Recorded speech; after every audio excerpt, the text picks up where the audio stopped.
Assalamualaikum warahmatullahi wabarakatuh. Alhamdulillahi rabbil alamin. Wassalatu wassalamu ala ashrafil anbiya'i wal mursalin wa ala alihi wa sahbihi ajma'in.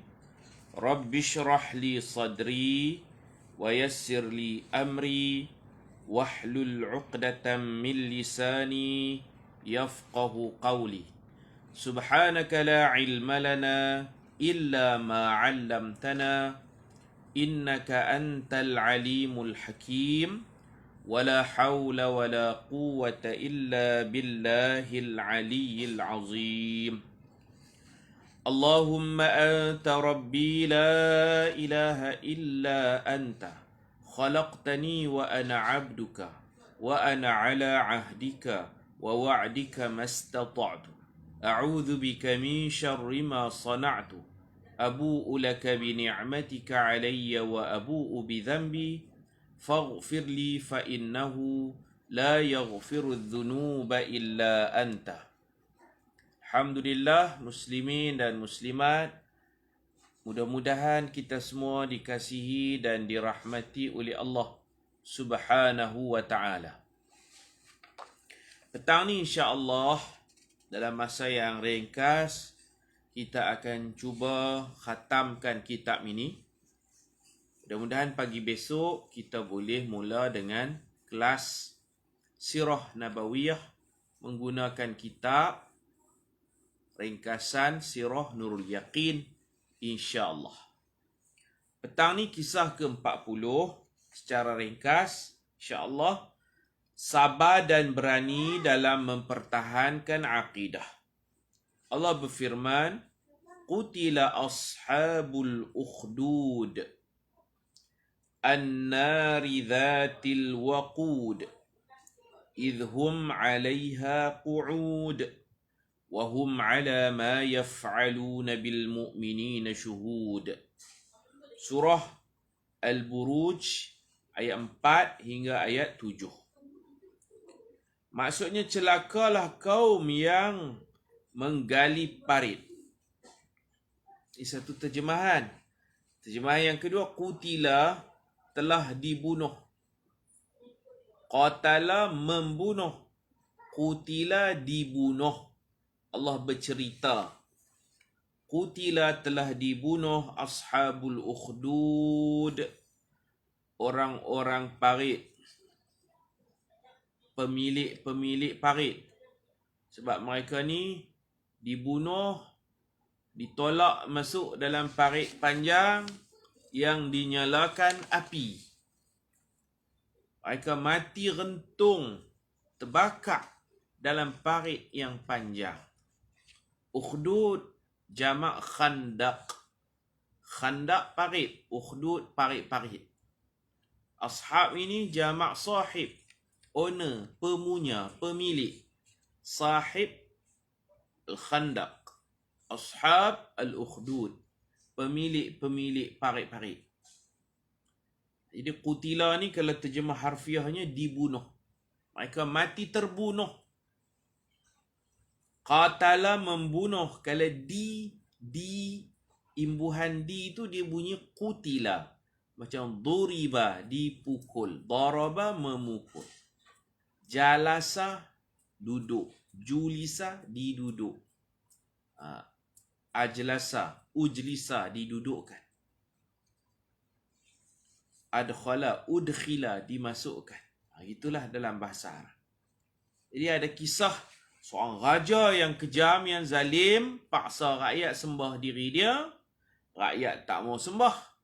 Dia buat parit-parit panjang, penuhkan dengan minyak, api, kayu api, kemudian dia humban rakyat dia seorang demi seorang mati terbakar rentung, dan mereka sanggup mati rentung demi mempertahankan akidah.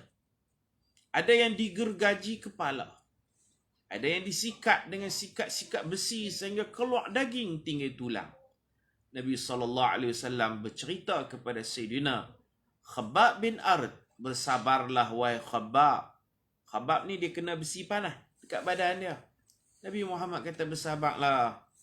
Inilah ujian akidah. Orang dulu-dulu kena sikat, kena gergaji kepala, kena sikat cakak besi sampai keluar daging, keluar isi. Mereka tidak menggadaikan akidah. Mereka lawan. Sanggup mati, rentung, terbakar. Jadi bersabarlah, satu hari nanti Islam akan menang, kata Nabi. Wa fathun qarib, nasrum minallah. Pertolongan Allah. Wa fathun qarib. Kejayaan yang tak lama. Dah dekat. Tak lama lagi kita akan menang. Idhum alaiha qu'ud. Orang-orang yang jahat ni mereka duduk. Boleh tengok.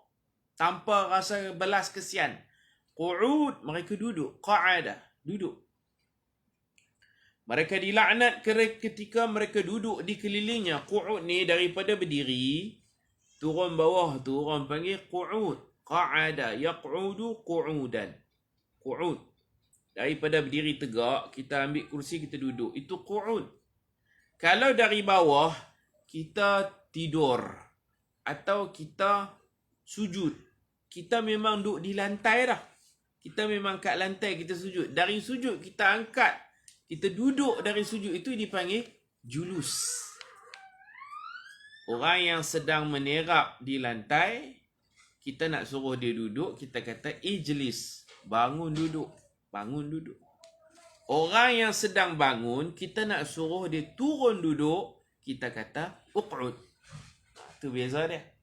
Julus dengan qu'ud. Julus dengan qu'ud. Sebab tu kalau di taman-taman orang buat kerusi, kerusi tu dipanggil maq'ad, tempat duduk. Pasal orang duduk jogging, orang duduk berjalan, daripada tegak duduk tu, itu qu'ud. Maq'ad, tempat duduk. Kata dasar dia qa'ada, qaf ain dal. Duduk dari berdiri. Dari bawah naik atas, yang tu dipanggil jalasa. Sebab tu dalam semayang, duduk antara dua sujud disebut al-julus. Bainas sajdatain, duduk antara dua sujud. Sebab kita dari lantai bangun duduk. Dari sujud kita bangun duduk. Bukan dari berdiri tegak kita duduk. Itu bahasa Arab lah sikit. Jadi mereka, qu'ud ni mereka berdiri tegak. Tengok orang kena bakar, mereka boleh relax duduk, menonton, melihat dengan penuh sukaria. Wahum dan mereka ala ma yaf'alun, ala atas ma apa yaf'alun mereka buat, bil mu'minin dengan orang beriman, syuhud mereka menyaksikan, tonton, musyahadah, tengok, sonok, tengok orang kena bakar. Di kisah ini secara ringkasnya disebut oleh Nabi SAW dalam riwayat hadis terdapat dalam kitab Riyadhus Salihin. Ada hadis ni dan kitab-kitab hadis yang lain. Seorang raja pelajar berdiri suruh duduk. Uq'ud, bukan ijlis. Uq'ud, uq'udi. Ijlis salah. Ijlis ni dia duduk menerap kat lantai. Waktu rehat dia tak pergi makan, dia terlentang atas lantai. Kita masuk kelas tengok pelajar kita duduk lena, siap ada bantai lagi, kita kata ijlis. Bangun duduk. Bangun dan duduk. Yang ni berdiri turun bawah. Uq'ud. Kenapa betul ya? Bahasa, budi bahasa. Bahasa mencerminkan kematangan jiwa. Bahasa Melayu pun kena tepat. Bahasa Arab pun kena tepat. Orang duduk berdiri, baca doa, kita suruh duduk. Uq'ud. Uq'ud. Uq'udu. Qu'udan. Uq'ud qu'udan. Bukan ijlis julusan. Uq'udu qu'udan. Baik, cerita dia raja ni, saya tak mau baca lah satu-satu, panjang. Raja ni, dia ada tukang sihir yang dah tua. Perlukan pengganti, tukang sihir pun dah tak larat. Tukang sihir pun dah nak mampus. Tukang sihir kata, rasa tak lama dah saya ni. Tukang sihir ni lah yang duk puja raja ni. Orang pun tengok raja hebat ni pasal sihir lah, main peranan. Kita cari pengganti. Cari budak muda yang cerdik. Kalau boleh kita cari kanak-kanak. Kanak-kanak ni biasanya umur dia panjang lagi lah, nak tua. Buatlah pencarian, akhirnya dapat budak cerdik. Budak pandai. Budak ni pun duk pergi belajar lah sihir. Satu hari dalam perjalanan dia nak pergi belajar sihir di raja, dia jumpa seorang yang alim, duk baca kitab. Dia singgah. Boleh ajak saya, Tok Guru? Tok Guru kata boleh. Tok Guru ni ajak kitab, mungkin kitab Taurat ke, kitab Injil ke, wallahu a'lam. Ini dipanggil cerita Ahlul Kitab, orang dulu-dulu sebelum zaman Nabi Muhammad sallallahu alaihi wasallam. Kisah Bani Israel. Mungkin baca kitab Taurat ke, Injil ke, Zabur ke, wallahu a'lam. Dia berhenti belajar. Akhirnya dia pergi ke istana lambat, kena marah. Bila pergi istana lambat, tukang sihir pun mengajak tambah masa. Balik rumah kena marah dengan mak pula, balik lambat. Dia kena tolong mak dia. Pergi istana kena marah pasal pergi mengaji lambat, pergi sekolah lambat. Balik rumah kena marah dengan mak. Dia apa masalah? Dia tanya Tok Guru dia. Tok Guru dia ajak menipu. Bohong yang dibolehkan. Tok Guru ajak menipu. Nipu hak boleh lah. Kira itu kita ajak mengumpat yang dibolehkan kan. Nipu pun boleh. Bukan semua tak boleh. Makan teik tak boleh. Teik minyak boleh makan. Kuih teik itik boleh makan. Bukan semua teik tak boleh. Tok Guru dia ajak menipu macam ni. Nanti kalau hang pergi istana, abang lah pagi-pagi ni tak boleh main awal. Kena tolong mak. Tu saya lambat. Adjust masa. Ubah masa mengaji. Pagi ni saya sibuk tolong mak.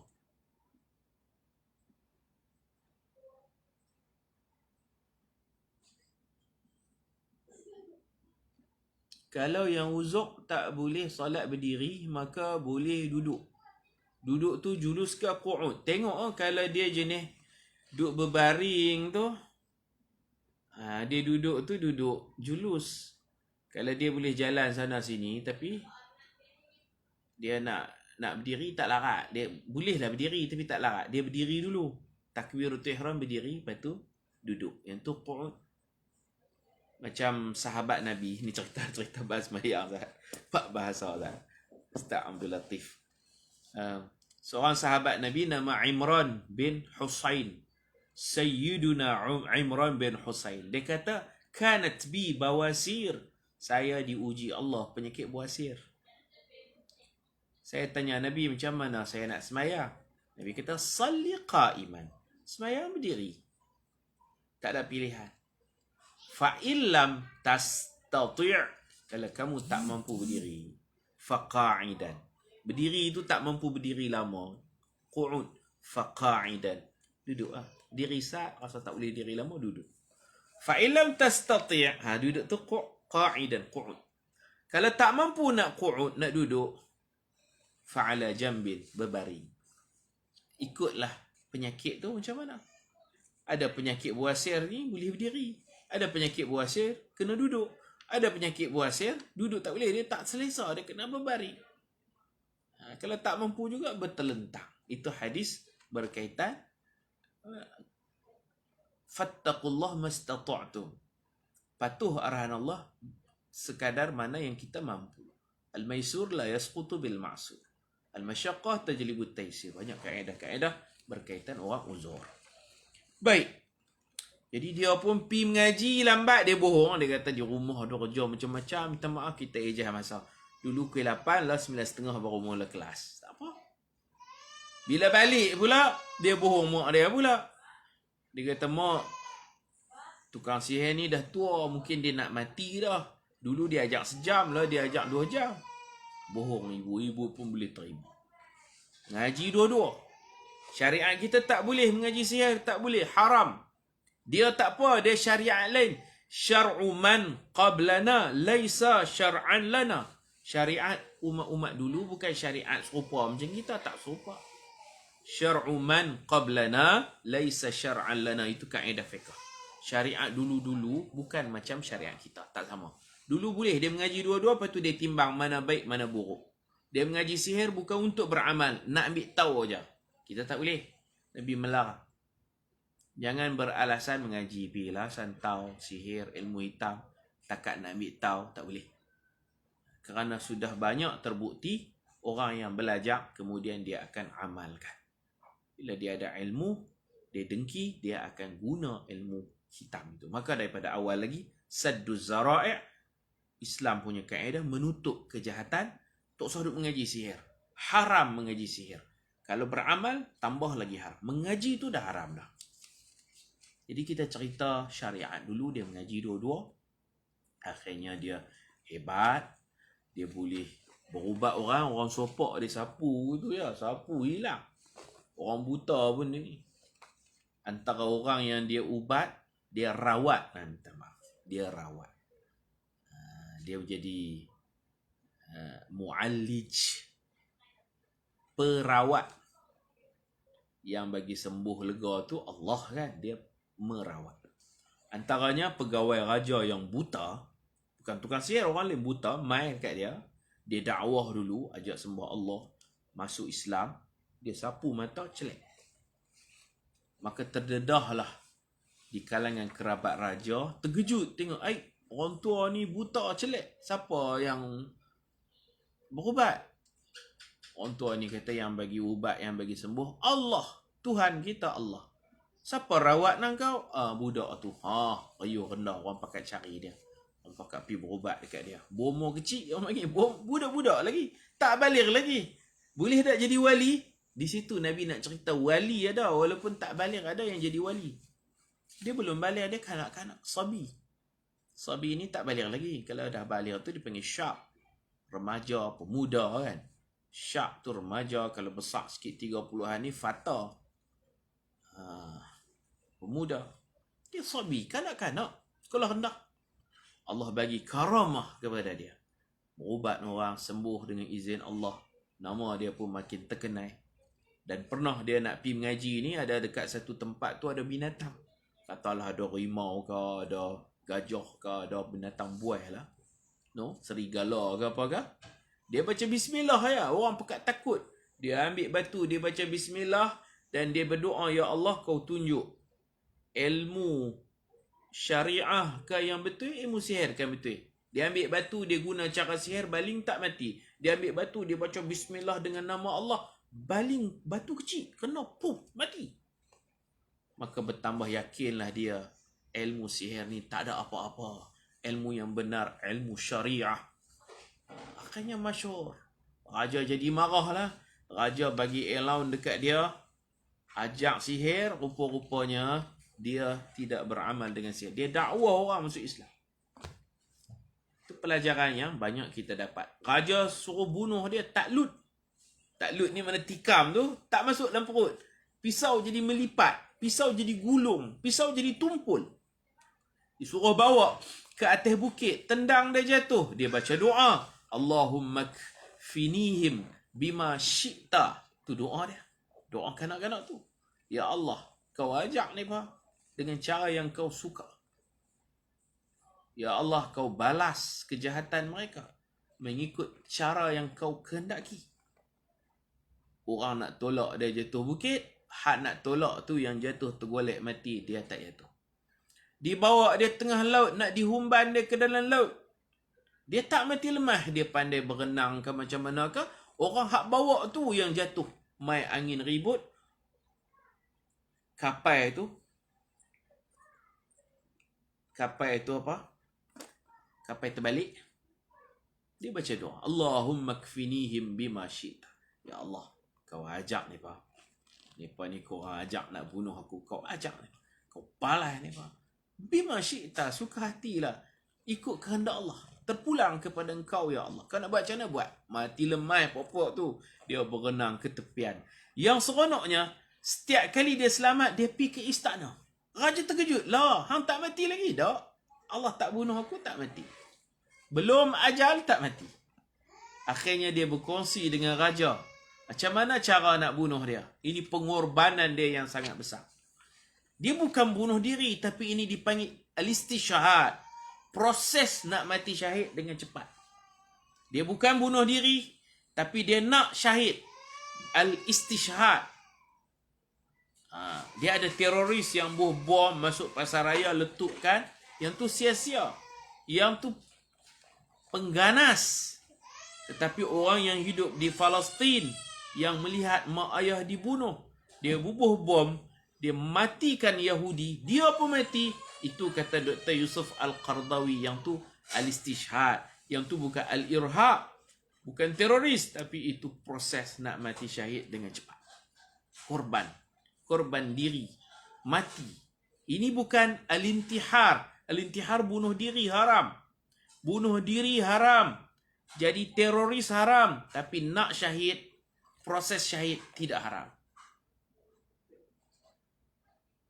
Terpaksa korbankan diri seperti lilin untuk menerangi alam. Dia ajak raja. Dia kata dekat raja, tolong tulis cara nak bunuh dia. Yang pertama, kena himpun orang ramai. Yang kedua, kena salib dia macam ni, ikat di satu tiang. Yang ketiga, kena guna panah, dan anak panah tu mesti anak panah dia. Busur panah pun dia punya. Hak dia punya. Hak orang lain tak edit. Yang ketiga, yang nak tarik anak panah tu kena raja sendiri. Orang lain tak edit. Kemudian ada lagi yang keempat. Bila tarik itu, mesti sebut satu doa, satu mantra, satu lafaz. Kena sebut kuat-kuat. Semua orang yang datang itu dengar. Dia ajak. Raja pun dengan penuh perhatian tulis.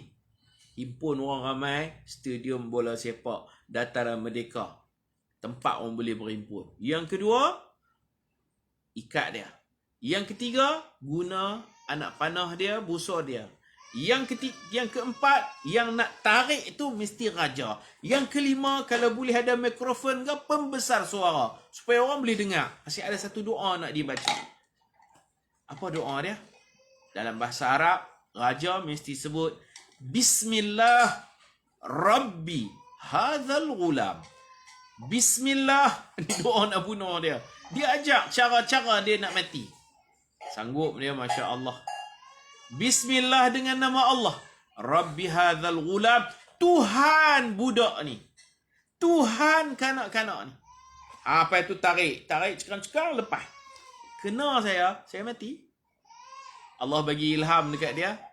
Cara-cara nak bunuh dia. Jangan bawa saya ke tengah laut. Jangan bawa saya atas bukit. Jangan pukul saya. Jangan tikam saya. Saya tak rasa apa. Kebai dia. Kebai. Masya Allah. Raja ni bodoh. Himpun orang ramai-ramai. Ikat dia. Salib dia macam tu. Ikut cakap dia. Dia yang jadi raja. Raja jadi pak turut. Raja tarik anak panah. Baca doa-doa. Bismillah. Dalam bahasa Nepal lah. Nabi translate ke bahasa Arab. Bahasa Arab. Bismillah dengan nama Allah.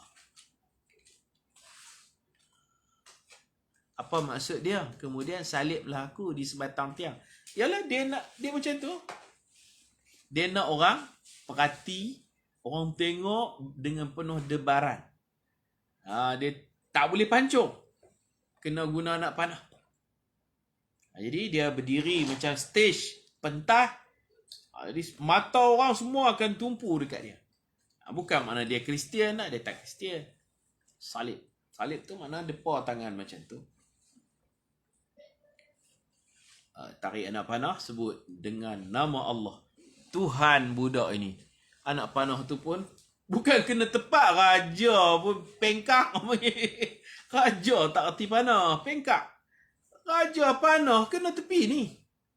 Bagilah kena dada ke. Tak biasa raja pun hidup senang. Tak pernah panah. Bila raja panah, kena tepi ni. Di tepi mata dia, kena calak sikit je. Kena calak sikit je. Dia mati. Berdarah sikit je. Mati. Apa pengajaran? Orang kampung, rakyat jelata faham Allah yang membunuh. Kalau tak sebut yang tu, tak mati. Yang membunuh bukan raja. Tuhan pun bukan raja. Rabb. Tuhan itu ialah Rabbi hadzal ghulam. Tuhan budak ni Tuhan kita. Pakat masuk Islam ramai-ramai. Pakat menafikan raja Tuhan. Bukan raja. Tuhan Allah. Allah. Akhirnya mereka semua dibunuh dalam parit. Itu yang jadi cerita parit panjang, kubur pun panjang. Mati terbakar gantung. Dalam parit yang panjang, itulah kubur mereka. Kubur pun panjang. Di Kedah ada kubur panjang, parit panjang kan? Tapi itu cerita lain lah. Baik. Dalam ramai-ramai itu Nabi SAW bercerita ada seorang ibu, dia dukung anak dia. Sampai giliran ibu ni pun taradud, teragak-agak. Tiba-tiba Allah bagi anak ni, bayi ni bercakap. Bayi ni berkata, "Isbiri ya ummah, bersabarlah wahai ibuku, fa inna laki al-jannah, maw'iduk fa inna maw'idakil jannah." Sesungguhnya kita berada di pihak yang benar. Allah menjanjikan syurga kepada kita. Akhirnya ibu itu terjun ke dalam api bersama anaknya dengan penuh keyakinan kepada Allah Subhanahu wa taala. Kita terus kepada kisah yang ke-41, bersangka baiklah pada Allah. Bismillahirrahmanirrahim. Wadduha wal-laili idza saja ma wadda'aka rabbuka wa ma qala. Surah Ad-Duha ayat 1 hingga ayat 3. Maksudnya demi waktu duha. Allah sumpah tu wawul qasam wad-duha, demi waktu duha. Allah boleh bersumpah dengan atin, zaitun. Allah boleh bersumpah dengan masa wal asr. Allah boleh bersumpah dengan macam-macam. Dengan Mekah, Madinah, wa Turi Sinin, Bukit Tur Sina. Allah boleh sumpah. Kita tak boleh. Kita kalau nak sumpah dengan nama Allah. Aku sumpah dengan surah Yasin. Tak boleh. Aku bersumpah dengan kitab 40 kisah menarik. Tak boleh. Aku bersumpah dengan kitab Tanwir Masalih. Tak boleh. Kita hanya yang kata sumpah syar'i. Sumpah dengan salah satu dari nama-nama Allah atau sifat ma'ani Allah. Salah satu. Sifat ma'ani ni apa? Qudrah, iradah, ilmun, hayyun, sama', basar, kalam. 7 tu salah satunya dipanggil sifat ma'ani. Allah boleh sumpah dengan makhluk. Dan bila Allah bersumpah, tentu ada benda besar, mesej besar, info, maklumat yang besar yang Allah nak sampaikan. Kalau tidak, Allah tak akan bersumpah. Sumpah ni benda besar-besar. Itu yang dalam Quran Allah Ta'ala sebut, laqasamun, innahu laqasamun law ta'lamuna azim. Innahu laqasamun law ta'lamuna azim. Sesungguhnya sumpah Allah itu, kalau kita tahu apa yang di sebalik perkara yang Allah sumpah tu, maksum bih, perkara yang Allah sumpah tu azim, benda besar-besar. Allah takkan sumpah benda kecil-kecil. Allah nak abang benda-benda penting. Di sini Allah bersumpah dengan duha dan juga dengan lail, waktu malam. Allah nak abang apa? Allah tak meninggalkan engkau wahai Muhammad. Allah tak benci engkau. Allah bukan tak pedulikan engkau dan Allah bukan benci engkau. Tidak. Allah sayang engkau. Allah tak benci engkau. Demi waktu duha dan malam apabila ia sunyi sepi, bahawa Tuhanmu wahai Muhammad tidak meninggalkan kamu, dan dia tu bukan ia, dia di huruf besar, dan dia wa ma qala, dan ia tidak benci kepadamu sebagaimana yang dituduh oleh kaum musyrik. Kisah di sebalik ayat ini diturunkan ketika mana malaikat Jibril agak lewat datang membawa wahyu kepada Nabi SAW. Dia ada terhenti wahyu. Wahyu tak mai banyak hari, berbulan-bulan tak mai. Maka orang kata Tuhan bencimu. Tuhan dah tak peduli dekat kamu. Hak jahat lagi ni pun kata syaitan tu dah tak mau kawan dengan kamu. Syaitan tu mana Jibril. Kata Jibril tu syaitan, orang musyrikin Mekah. Syaitan kamu, sahabat kamu, syaitan kamu dah tak mau berdamping dengan kamu. Nabi pun fikir apa pasal lama. Kehendak Allah. Jibril ni dia tak boleh turun suka hati. Dia pun turun, wama natanazzalu illa bi amri rabbik. Kami tak boleh turun dari langit ke bumi sesuka hati. Wa ma natanazzalu, kami tak boleh turun suka hati illa bi idzni rabbi, kecuali dengan illa bi amr, dengan izin, yakni dengan arahan Tuhan. Ada macam-macam riwayat. Ada riwayat di rumah Nabi ada seekor anak anjing bersembunyi di bawah katil. Anjing tu akhirnya tak makan, tak minum, mati kering. Ada riwayat begitu. Sebab tu Jibril tak masuk rumah Nabi. Ada riwayat memang sengaja Allah Ta'ala nak bagi tahu Quran ini kalamullah. Nabi tak akan reka sendiri. Kalau tidak, dah lama Nabi boleh reka sendiri. Nabi tak pandai reka sendiri Quran. Quran datang daripada Allah. Kalau tak turun, Nabi pun tertunggu-tunggu, ternanti-nanti. Kalau Allah tak buat turun ayat, tak turun dia. Nabi tak akan reti nak reka-reka sendiri. Kan dalam surah Sajdah, Allah bertanya, Am yaquluna naftarah.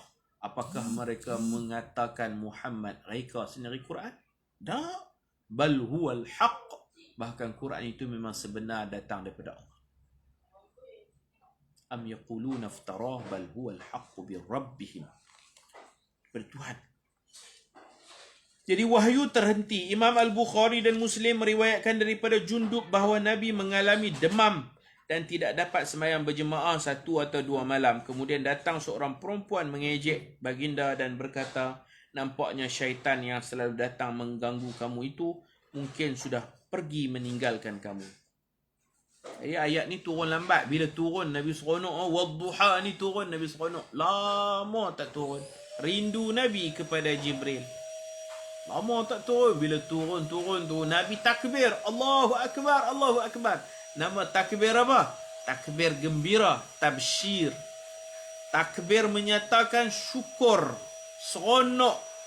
Allah pula sebut ma wadda'aka, wida' wadda'a. Allah tidak meninggalkan kamu dan Allah tidak qala, tidak membencimu. Nabi seronok, Nabi bertakbir. Itu kalau kita baca Quran 30 juzuk sampai wadduha, fahaddith wa amma bi ni'mati rabbika fahaddith. Kita sunat takbir. Kita kata la ilaha illallah wallahu akbar. Itu baru kita baca alam nashrah apa semua. Hujung kita akan sebut la ilaha illallah Allahu akbar. Yang pertama kita seronok pasal Quran yang kita baca tu nak khatam dah. Kemudian sempena dengan surah Ad-Duha yang Nabi takbir, kita pun takbir. La ilaha illallah wallahu akbar. Baca alam nashrah. Takbir. Tiap-tiap surah tu. Ayat-ayat lazim ni kita akan takbir. Wattini wa zaitun habih alaysallahu bi ahkamil hakimin. Kita baca dulu bala. Wa ana ala dhalika minasyahidin. Kita takbir. La ilaha illallah wallahu akbar. Nama takbir tabsyir. Sa'id bin Mansur dan Al-Faryabi meriwayatkan daripada Jundub bahawa ia berkata, pada suatu ketika Jibril lambat datang membawa wahyu kepada Rasulullah. Orang-orang kafir menuduh dan berkata Muhammad telah ditinggalkan oleh Tuhannya. Kemudian turunlah surah ini. Al-Hakim meriwayatkan dari Zaid bin Al-Arqam katanya, pada suatu masa agak lama Rasulullah tidak dikunjungi oleh Jibril. Ummu Jamil, isteri Abu Lahab pun mengejek sinis dan berkata, nampaknya kawan kamu itu telah meninggalkan kamu dan membenci kamu. Lalu Allah Subhanahu wa taala telah menurunkan surah Ad-Duha. Ibnu Jarir meriwayatkan dari Abdullah bin Shaddad katanya bahawa Sayyidatina Khadijah pernah berkata kepada Nabi, pada pandanganku Tuhanmu mungkin telah meninggalkan kamu. Sayyidatina Khadijah pun dia simpati dekat Nabi. Maksudnya adakah Tuhan dah tak peduli dekat Nabi Muhammad? Dia cakap tu dengan nada simpati, bukan nak hina Nabi. Sayyidatina Khadijah terfikir. Fikir renung, takkanlah ada salah apa Allah sampai tak peduli dekat Nabi ni. Lama dah. Sebulan lebih dah Quran tak turun ni. Kemudian turunlah ayat tersebut di atas. Imam Al-Hafiz Ibn Hajar berkata, Ummu Jamil dan Sayyidatina Aisyah masing-masing telah mengungkapkan perkara yang sama. Cuma bezanya Ummu Jamil mengatakan dengan nada sinis, kutuk Nabi. Alah, tu Tuhan dia tu dah benci dia, tak peduli dekat dia. Manakala Khadijah pula radhiyallahu anha dengan nada bimbang dan simpati. Kisah terakhir, alhamdulillah, amalan sebelum musafir. Ini untuk keselamatan. Kita keluar rumah untuk selamat. Nabi pesan baca Bismillahi tawakkaltu ala Allah la hawla wa la quwwata illa billah.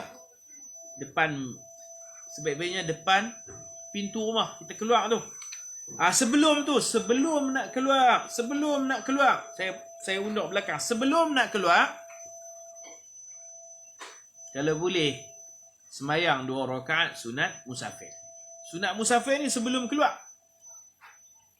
Bagi betul fiqh kita, sunat musafir ni di rumah sebelum keluar, di ruang tamu, di bilik sebelum nak keluar dalam rumah, semayang 2 rakaat usalli sunnatas safar. InsyaAllah selamat perjalanan. Maknanya kalau lepas asar, jangan semayang lah waktu yang diharamkan. Lepas asar kita nak musafir, kita tak boleh semayang lah sunat musafir dalam rumah. Kalau nak semayang juga, semayang sebelum semayang fardu asar. Semayang sunat musafir sebelum semayang fardu asar. Kalau dah semayang fardu asar, tak boleh semayang sunat musafir. Baik, yang terbaik semayang sunat musafir pada waktu yang tidak tahrim, waktu yang tidak dilarang. Nombor 2, depan pintu rumah kita baca Bismillahi tawakkaltu ala Allah la hawla wa la quwwata illa billah. Siapa baca yang ni ketika nak keluar rumah, syaitan akan tanahha anhu syaitan. Syaitan akan melarikan, menjauhkan diri daripadanya. Dan malaikat akan kata dekat dia, hudita, kamu mendapat bimbingan petunjuk. Wa wuqita, dan kamu akan dipelihara. Hudita wa wuqita, Allah akan jaga kamu. Wa kufita, dan rezekimu akan dicukupkan. Dapat hidayah, dapat wiqayah, dapat kifayah. Hudita wa wuqita wa kufita. Kamu dapat petunjuk, diberi petunjuk kepada kamu, dikawal dan dijaga keselamatanmu, dan cukup bekalan kita, duit kita semua cukup insya-Allah. Bila malaikat doa macam tu, kita baca Bismillahi tawakkaltu ala Allah la hawla wa la quwwata illa billah, tu doa kita, malaikat pula doa kepada kita. Syaitan lari. Syaitan kata, orang yang dapat hidayah, orang yang dapat kifayah, orang yang dapat wiqayah, macam mana kita nak ganggu? Syaitan tak boleh ganggu orang ni kebal. InsyaAllah perjalanan kita selamat. Atas kenderaan pula baca apa? Subhanallazi sakhkhara lana hadha wa ma kunna lahu muqrinin wa inna ila rabbina lamunqalibun. Baca. Tu dia punya. Kalau tak boleh semayang, mungkin lepas asar nak semayang. Macam mana? Lepas subuh sebelum terbit matahari tak boleh semayang, kita boleh baca Bismillahirrahmanirrahim Allah. Dan ada satu lagi, li'ila fi Quraisy. Baca juga dalam perjalanan ke ataupun sebelum bertolak, baca li'ila fi Quraisy. Allah akan selamatkan. Pasal orang Quraisy, ilaf kebiasaan mereka. Ilaf tu makna kebiasaan. Dulu ada jenama jubah ilaf, tapi lah ni tak terkenal dah setelah adanya jubah Al-Haramain. Saya dulu kalau pergi Mekah, saya antara jenama jubah yang terkenal ni jubah ilaf. Lepas tu Al-Asil, lepas tu Al-Haramain. Lepas tu ada lagi An-Najmah. Itu jenama-jenama dia lah. Ilaf makna kebiasaan. Li'ilafi Quraisy إيلافهم رحلة الشتاء والصيف فليعبدوا رب هذا البيت الذي أطعمهم من جوع وآمنهم من خوف. Maksudnya kerana kebiasaan aman tenteram kaum Quraisy, penduduk Mekah, iaitu kebiasaan aman tenteram perjalanan mereka, menjalankan perniagaan pada musim sejuk ke negeri Syam, dan pada musim panas, musim sejuk ke negeri Yaman, dan pada musim panas ke negara Syam. Mereka duk pi balik. Zaman tu ada penyamun. Tapi Allah jaga selamat travel perniagaan. Grup meniaga mereka ni semua selamat. Tak dirompak oleh penyamun. Kalau lapang ada sahaja makanan yang Allah sediakan. Kalau takut Allah beri keamanan. Kita kena baca. Tuhan yang memberi mereka penghidupan, menyelamatkan mereka dari kelaparan dan mengamankan mereka dari ketakutan. Jadi kisah di sebalik ayat ini, Imam Abu Hasan Al-Qazwini merupakan salah seorang ulama fiqh yang diakui dengan ketinggian ilmunya dalam mazhab Imam Asy-Syafi'i.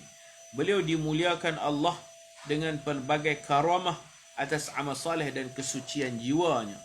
Imam An-Nawawi di dalam kitab Al-Adhkar telah memuatkan kisah tentang seorang lelaki bernama Abu Tahir bin Jahshawaih. Abu Tahir menceritakan pengalaman beliau dalam satu musafir dengan berkata, aku berniat ingin musafir, tapi aku merasa bimbang hendak meninggalkan rumah.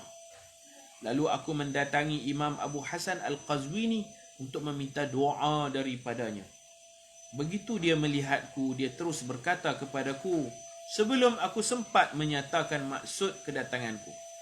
Dia tahu dah, Allah bagi dia tahu dah, dia berkata, barang siapa yang ingin musafir, lalu dia bimbang daripada musuhnya atau binatang buas di perjalanan, maka hendaklah dia membaca surah Al-Quraisy. Kerana surah itu membawa keamanan daripada segala mara bahaya.